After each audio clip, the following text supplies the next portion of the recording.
আসসালামু আলাইকুম রহমতুল্লাহ। Hello guys, সকলে কেমন আছেন?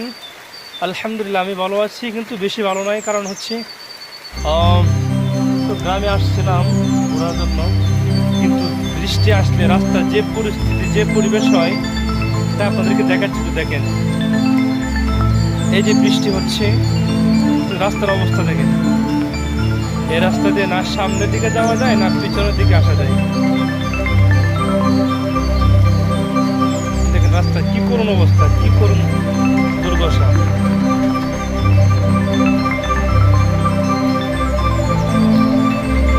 ধরেন